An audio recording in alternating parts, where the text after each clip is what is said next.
In the immortal words of Jedi Master Qui-Gon Jinn, I am Lee Scott.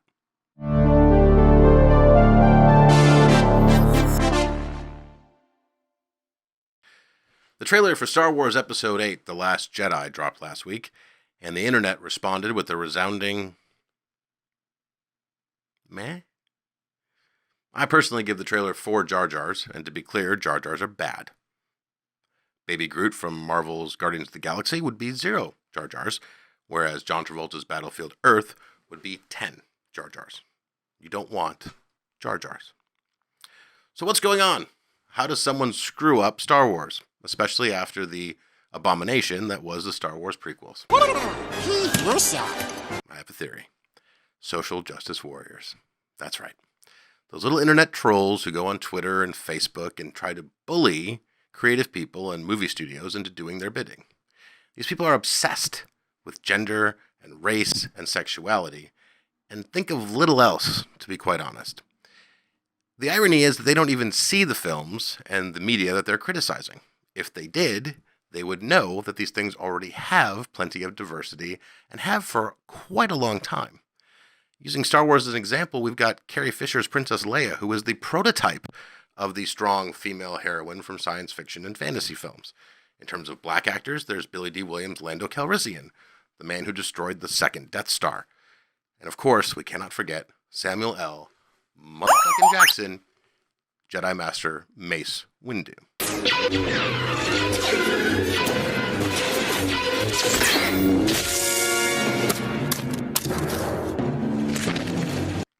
So Star Wars never had a diversity problem, so it's rather bizarre that in all the marketing materials and all the stuff concerning these new films, that's all they talk about.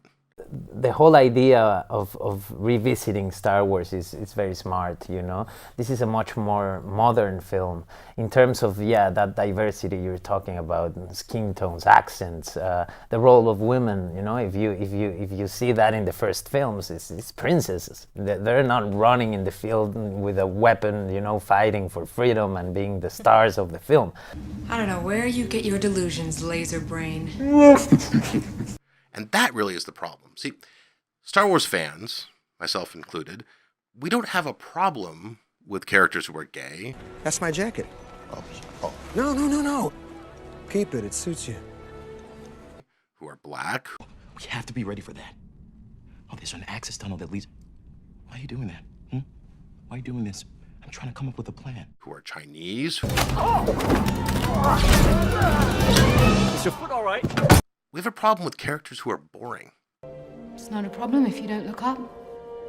In The Force Awakens, the last Star Wars film, we had a character named Rey, who honestly had no character arc, no interesting things to say or do. She was just there and people applauded it because she was a woman.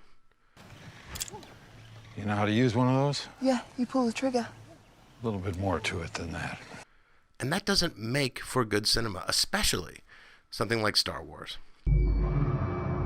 The Force is with you, young Skywalker. But you are not a Jedi yet. Social justice warriors think that by simply slapping on the diversity label onto a character or casting somebody who's just not a straight white guy, that they're done. It's like, put in a girl, give me my paycheck, and give me my good review. I want my money. I want to get out of here. Social justice warriors are also very obsessed with making things more modern and relative to today's issues. And that also could not be a worse fit for the Star Wars universe. Star Wars is modern-day Shakespeare. It's the King Arthur legend for people who, like myself, who grew up in the 70s and 80s, and even kids who were born during the prequel era of the 90s. It's much bigger than the kind of petty squabbles that we have right now. And every attempt to bring it down to our level weakens the subject matter. If the people behind Star Wars just focused on what made Star Wars great in the first place, these epic concepts of romance and love and good versus evil, the concept of the Force, this spiritual power, this light versus dark that can sway people and make them betray each other, this is epic, epic stuff. So, again, as a professional, expert, well-respected, well-known filmmaker, listen good. Go back to the drawing board. Go back to what people love about Star Wars. Write your characters, write your stories, make them as epic as the source material and the world that those characters inhabit. Everything else will just take care of itself. You will give this video a like. You will subscribe to our channel. I've always wanted to do that.